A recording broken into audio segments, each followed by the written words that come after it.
Bonsoir, bienvenue et bon retour sur la chaîne Maïs Real Vision. Aujourd'hui, on va profiter qu'il n'y a pas trop d'actualité sur le Real Madrid, vu qu'il joue contre City mercredi. On a le temps de faire une vidéo hors temps, comme j'appelle ça. Je vais vous présenter une liste de 7 joueurs qui, selon moi, peut renforcer le Real, changer le visage du Real, fusionner avec certains joueurs qui sont déjà actuellement au club, que ce soit en équipe A ou en équipe B. Avant de commencer, si tu kiffes la vidéo, abonne-toi. Si tu kiffes pas, tu t'abonnes aussi. T'inquiète, le foot, c'est nos philosophies. On a le droit de pas être d'accord. Je te donne la mienne, donne-moi la tienne. Donc, on va rentrer directement dans le vif du sujet. Euh, je vais vous présenter mes critères, en fait. J'ai pas voulu prendre plus d'un joueur du même club. Parce que déjà, je sais pas si actuellement, dans le foot actuel, c'est réaliste d'acheter deux joueurs d'une même équipe, même si tu as les sous. Donc, je vais choisir un seul joueur par équipe. Je voulais un joueur qui soit prêt à l'emploi. Ça veut dire quoi, prêt à l'emploi? Pour moi, prêt à l'emploi, ça veut dire je veux pas de pépites. On va prendre le cas Euchen. Parce qu'en ce moment, il y a le cas Adam Wharton. Euchen, il joue en Première Ligue. Il joue à Crystal Palace. Non, Portsmouth, pardon. Il joue à Portsmouth. Et ça se passe très bien pour lui. Il fait une très bonne saison. Même lors de la confrontation contre Arsenal, il sort meilleur joueur ou meilleur défenseur alors qu'il y a Saliba en face. Et comme il est espagnol, le Real est en galère défensivement. Tu achètes un joueur qui joue en Première Ligue, ça veut dire que lui il joue contre le Big Six ou le Big Eight, comme tu veux. Il a l'habitude de jouer contre City, Arsenal, Chelsea, Tottenham, Manchester United, West Ham. Il a l'habitude de jouer contre tout le monde. Tu te dis, lui doit être costaud en défense. Tu l'achètes et au final, c'est zéro. Parce que, ça, parce que même s'il joue en Première Ligue, ça reste un jeune joueur. Je veux pas non plus. Là, en ce moment, il y a des rumeurs de Rodri. J'ai pas son âge exact. Il a la trentaine passée. 2024, ligament croisé. Il revient. Il retrouve jamais son niveau et il a déjà chopé quelques blessures. Si tu l'achètes, forcément, imaginons que tu l'achètes, forcément qu'arrivé en début de saison, août-septembre, il ne sera pas prêt. Peut-être qu'il sera blessé. Ensuite, quand il va commencer à enchaîner les matchs, il va se blesser avant décembre. Et ensuite, quand on va rentrer dans la période charnière, février, mars, avril, il ne sera pas là non plus. Donc moi, je veux pas de ça. Moi, je veux un joueur prêt à l'emploi, performant directement. Pas de, pas de un an, de 2 ans de s'adapter. Je veux un joueur qui soit directement efficace. Et aussi, je veux un joueur qui soit dans une tranche d'âge où tu as facile 5 ans, 6 ans devant toi.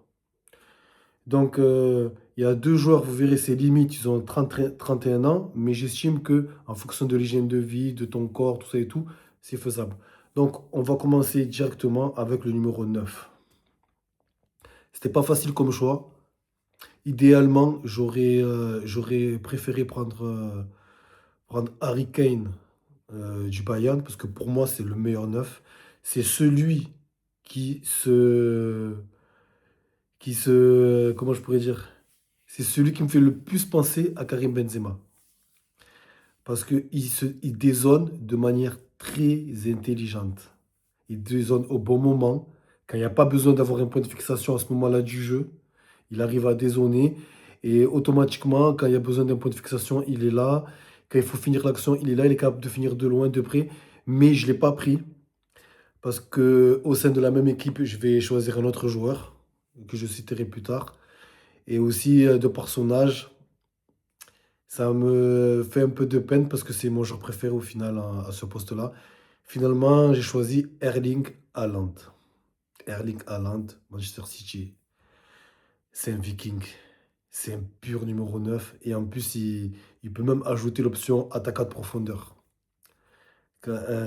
C'est beau de te dire que tu as un mec, c'est un pivot, c'est un bulldozer, c'est un finisseur. Il peut marquer dans n'importe quelle position. Un monstre physique, un bourbier pour des défenseurs centraux. Euh, je me rappelle, il y a 2 ans, 3 ans, comment Rudiger, il avait réussi à le museler, mais c'était un combat. Franchement, c'est ce qui manque au Real, un finisseur, parce que voilà, c'est bien beau, hein, comme on n'a pas de neuf, que tu mettes le petit Gonzalo, tout ça, c'est bien beau, mais voilà, tu sens que c'est pas, voilà, c'est dépannage, et encore, ça dépanne pas tout le temps, voilà. Moi, je choisis Erling Haaland. Et à la fin de la liste des meilleurs joueurs, on va débattre de quelle formation, 4-4-2, 4-3-3. Parce que moi, je pense que il faut que tu puisses avoir plusieurs systèmes. Il faut que tu puisses avoir plusieurs 11 types. Il faut que tu puisses avoir un banc. Et parfois, il faut savoir faire tourner. Moi, dès le début de saison, je serais contre le fait, à part le gardien Courtois et la défense centrale, moi, je ne ferais pas jouer Erling Haaland, Mbappé ou Vinicius, pour citer les trois, là. 90 minutes tous les matchs jusqu'à la fin de l'année. C'est pas comme ça, hein. Ça va tourner. Ça va tourner. Il y a plusieurs compétitions. Il faut préserver son corps. Moi, je veux pas qu'on arrive dans des échéances où là, ça compte, comme là, c'est le cas. Si, par exemple, actuellement, si Mbappé n'est pas présent pour un huitième de finale aller Ligue des Champions, c'est parce qu'il a été tout le temps utilisé 90 minutes. C'est pour ça qu'on en arrive là. Donc, Erling Haaland, le premier joueur. Deuxième joueur, et franchement, il est magnifique. C'est un ovni, comme certains le surnomment dans le football moderne actuel. C'est Michael Olise. Alors lui et le Bayern, ils ont eu un don. C'était pas facile, hein. Le mec, il a Crystal Palace. Tu vois, si le Bayern allait acheter un joueur à Crystal Palace et au final, ça devient l'un des meilleurs joueurs européens, pour pas dire mondial. C'est pas tout le monde qui a fait ce pari-là, parce que c'était un pari. Et un pari que moi, je ne veux pas faire en tant que Madrilène. Je, le Madrid est dans une situation tellement catastrophique que je ne propose pas le pari. Je propose le joueur confirmé. C'est-à-dire, actuellement, acheter Olysée au Bayern, c'est confirmé. Mais quand le Bayern l'a acheté à Crystal Palace, tu ne savais pas. Michael Olysée, il peut jouer ailier droit. Donc, dans ces 4-3, ce serait parfait. Mais il peut jouer aussi meneur de jeu. Donc, idéal aussi dans ces 4-4-2. Qu'est-ce que je peux dire encore? Donc, il a un pied-coche magique, il est capable de marquer, de faire des passes décisives, il est technique, il est, euh, il participe dans le jeu. C'est franchement, moi je pense qu'on a besoin d'un joueur comme ça.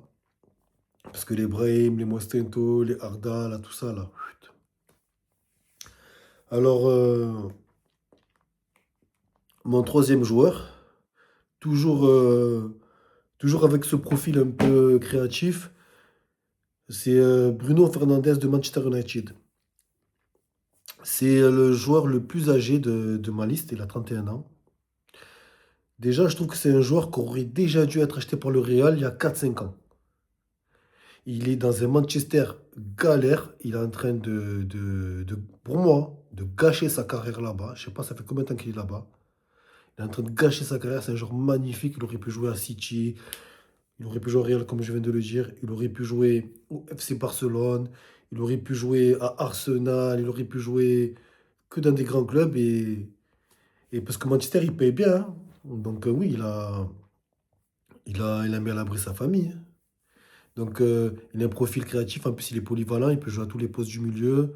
C'est vraiment un joueur de ballon, c'est ce qu'il faut au Real, hein. C'est ce qu'il faut au Real à un moment donné. Tu sais, des fois il y a des matchs où ça va tourner au milieu de terrain, tu vois. Et tu sais que lui, tu peux lui passer le ballon. Il faut des joueurs comme ça dans l'équipe. Donc ensuite, toujours au niveau du milieu. Peut-être que c'est un choix qui va être un peu contesté. C'est Adrien Rabiot. Pour moi, Adrien Rabiot, c'est une valeur sûre. C'est un joueur complet. C'est un joueur sûr sur lequel tu peux taper dessus. Pareil, il est polyvalent. Il peut jouer 6, il peut jouer 8. Il peut donner de l'impact à ton milieu. C'est un box-to-box. Et je pense qu'un joueur comme ça, dans un effectif où il n'y a que des grands joueurs aussi, ça va lui permettre de pas d'être en sur-régime. Parce que notamment quand il était à l'OM, il était en sur-régime. Et le fait d'être dans un effectif où, entre guillemets, il n'y a que des joueurs de haut niveau, il se concentre que sur ce qu'il a à faire. Je pense que ça peut être un énorme avantage pour le Real. Alors, donc on a dit Erling Haaland, Michael Olise, on a dit Rabiot. Quatrième joueur, défenseur central axe droit, William Saliba. C'était pas facile pour moi de choisir les défenseurs parce que, par exemple, tu vas prendre Virgil van Dijk, mais voilà, le mec, il est en fin de carrière. C'est pas ça qu'on veut. Et moi, je suis pas un gros amateur de Upamecano ou Konaté, mais j'aime bien le profil de William Saliba.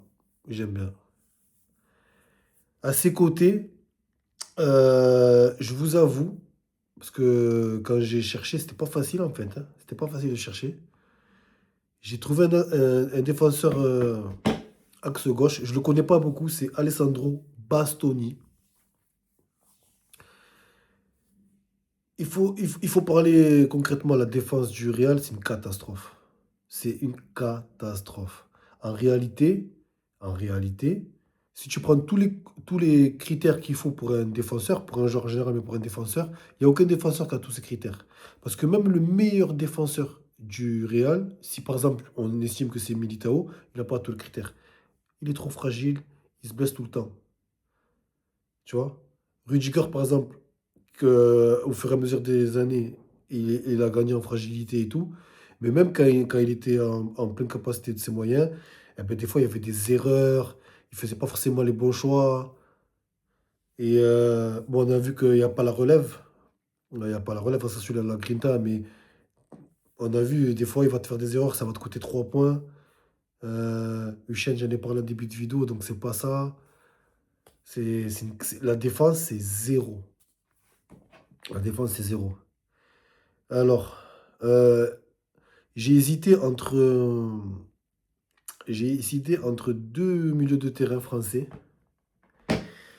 Ils sont pas forcément très médiatisés, très connus, mais je t'avoue que quand tu regardes un match de ballon, même plusieurs matchs de ballon, et que tu les vois, ils savent mettre le pied sur le ballon. C'est des joueurs.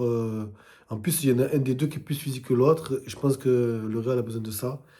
Il y a Manu Koné et Kefren Turam. Manu Koné et Kefren Turam. Donc je pense que là, ça peut renforcer le milieu du Real. Moi, je vous avoue que j'en peux plus. Par exemple, Kamavinga fait trop d'erreurs. J'ai déjà expliqué, je ne vais pas revenir sur ça. Ceballos, même Arda Güler. Bellingham, je le mets entre parenthèses. Parce que peut-être que dans mon optique d'acheter des joueurs, peut-être le vendre. Ça va, ça fait 3 ans. C'est sa troisième année au Real. C'est pas à jeter, ça fait 3 ans, hein. C'est beau, 3 ans. Première année, il a surperformé. Deuxième année, il est rentré dans le rang. Et troisième année, ça va pas. C'est pas 3 ans au Real, c'est bon sur le CV. C'est bon, hein. Peut-être, je pense que c'est le moment pour lui de partir en première ligue. Si on peut récupérer un petit billet. Donc, on va récapituler les joueurs. J'ai dit Erling Haaland, Michael Olise, Bruno Fernandes, William Saliba, Bastoni, euh, Kefren Turam et Koné. Alors, maintenant que j'ai dit la liste de tous mes joueurs, j'ai un souci quand même. C'est au poste de latéral droit. Le souci est le suivant. Je ne sais pas comment le Real, et même nous les fans, quand il s'agissait d'acheter Trent, je pense qu'on avait les yeux fermés. Trent, en défense, c'est zéro. Quand je te dis c'est zéro, c'est pas genre il a fait une erreur de défense. Non, non, non, c'est zéro. Dans tous les matchs, tu ne pourras pas compter sur lui en défense. Le dernier match, il s'est viandé, mais tu ne pourras pas compter sur lui en défense. Et Carjaval, il est trop vieux, il revient d'une grosse blessure. Je prends la solution interne. Le fameux Jiménez qu'on a vu contre Valence, je prends la solution interne. Parce que sinon, il faudrait encore acheter un latéral droit. Il y a le fameux Frimpong qui était à Leverkusen avec Xavi Alonso. Mais moi, je privilégie la solution interne parce que je pense aussi que il faut donner la chance et faire éclore des joueurs de la Castilla. Donc, je garde Carjaval et Trent et il y a des matchs clés où je mettrai Jiménez, tout simplement, hein. tout simplement. Alors maintenant que j'ai acheté tous ces joueurs, donc on joue en 4K2, on joue en 4-3-3, il y a toujours Mbappé, il y a toujours Vinicius. Déjà, je vais vous dire les joueurs que je compte plus sur eux. Rodrigo, je compte plus. Mais ça n'a rien à voir avec le fait qu'il s'est blessé. Pour moi, Rodrigo, il y a des steps qu'il n'a pas franchis. Je ne sais pas si c'est en termes de mental, je ne sais pas si c'est en termes de niveau, mais à un moment donné, c'est trop. C'est c'est trop. Pour moi, c'est bon, il faut le mettre sur la liste des transferts. Donc, Rodrigo, pour moi, c'est fini. Brahim, pour moi, c'est fini. Mostento, pour moi, ça n'a jamais commencé. Arda, euh, ça le comparait à Ozil. Je vous invite à voir c'est qui Ozil. Ça n'a rien à voir. Ça disait que potentiellement, il avait le niveau d'Ozil. Il n'a pas le potentiel. Il a son potentiel à lui, mais il n'a pas le potentiel d'Ozil. C'est pas possible. Le seul, le seul que je garde, comment je pourrais dire, que je laisse une chance, et encore, je pense qu'on va pas d'accord avec moi, c'est Tchouaméni. C'est Tchouaméni. Mais sinon, je vire tout le milieu et je mets Bellingham entre parenthèses parce que ça peut être une belle vente. Donc à gauche, on a Carreras, Mendy. Je vais compter avec ces deux-là. Et après, voir si ça bug, prendre un petit du centre de l'équipe B, parce que Van Garcia, à un moment donné, il faut le vendre. Donc, moi, je veux aussi qu'on compte sur Sestero, que j'ai pas encore réellement bien vu. Juste par la curiosité. Arbeloa a dit que c'est le meilleur 6 d'Espagne, ça a attisé ma curiosité. J'ai bien aimé les débuts de Pitarch. J'ai bien aimé. Ensuite, tout ce qui est Palacios. Comment il s'appelle l'autre? Je dis pas de bêtises. Ma- Manu Hernandez, un truc comme ça? J'ai plus le nom. Bref, j'ai plus le nom. Eh ben, pour moi, ça demande d'être revu. Donc maintenant, comment mixer ça? Pour moi, il y a deux systèmes principaux. C'est le 4K2 et le 4-3-3. La question, c'est est-ce qu'avec les joueurs que j'achète, si on fait un 4-3-3, est-ce qu'on peut est-ce que sur certains matchs, on peut se permettre de jouer qu'avec trois milieux? Eh ben oui. Eh ben oui. Parce que sur certains matchs, dans le 4-3-3, soit tu choisis de mettre Olysée meneur de jeu, soit tu choisis de mettre Bruno Fernandes meneur de jeu. Ton double pivot, tu as le choix. Tu peux mettre Tchouaméni Rabiot, tu peux mettre Rabiot Koné, tu peux mettre Koné Tchouaméni, tu peux mettre un joueur de la Castilla, parce que c'est ainsi, c'est apparemment. Sestero Tchouaméni, Sestero Rabiot, voilà. Si tu pars sur le 4-4-2, ça sera Olysée, l'ailier droit. À ce moment-là, le meneur de jeu, ça sera Bruno Fernandes. Et là, tu mets Kefren Turem, tu mets le petit jeune que j'aime bien là, Pitarch. Je veux que ça joue au ballon, je veux que ça garde le ballon. Tu vois, t'imagines si tu as le petit Pitarch qui joue au ballon, tu as Bruno Fernandes qui joue au ballon, tu as Kefren Turem, ça joue au ballon. Tu vois? Et tu as la sécurité derrière avec un Rabiot ou un Tchouaméni ou le fameux Sestero. C'est ça que je veux. Moi, je veux un milieu de terrain qu'à un moment donné, c'est pas que le fait de se faire des passes latérales, hein. C'est le fait de. Tu temporises avec le ballon, si tu dois faire un petit passement de jambes, croqueta, petit crochet, tac-tac. Tu vois, moi, je veux ça un peu. Et par rapport à la question de Haaland, Vinicius, Mbappé, ça sera pas, ça sera pas une certitude 4-4-2, 4-3-3 qu'à chaque fois ils vont jouer. Il y aura des matchs où Mbappé sera sur le banc, il y aura des matchs où Vinicius sera. Le seul qui sera tout le temps titulaire, de par sa santé, et encore, je veux pas forcément tomber dans ça. Ça sera Haaland parce que c'est le numéro 9. Ça sera Haaland parce que c'est le numéro 9. Et je pense que dans ce cas-là, Gonzalo, je le mettrai sur la liste de transfert et je ferai même pas revenir le petit Hendrick, je le fais même pas revenir. Soit je le fais prolonger son prêt, soit je le vends. Et je pense que Gonzalo, je le lâche en prêt, ou voilà. Et je fais même pas revenir du Copaz. Je fais même pas revenir du Copaz. Donc voilà. Dites-moi ce que dites-moi ce que vous en pensez en commentaire. Si vous êtes d'accord avec moi, si vous n'êtes pas d'accord. Dites-moi si vous voyez d'autres joueurs. si vous voyez d'autres joueurs. Essayez entre guillemets, respecter les critères. Les critères, c'est-à-dire un joueur prêt à l'emploi. Pas de joueur d'avenir, des joueurs qui est déjà confirmé. Pas de joueur trop vieillissant ou qui a eu des trop graves blessures et que voilà, il n'a pas trouvé son niveau. Et pas plus d'un même joueur du même club. Voilà. Donc j'espère que vous avez aimé la vidéo. Euh, Partagez la vidéo, faites des commentaires. Qu'est-ce que je peux vous informer? Donc là, pour l'instant, je ne suis pas encore à un mois. Je sais pas où j'en suis là, que j'ai ouvert ma chaîne. J'ai pas...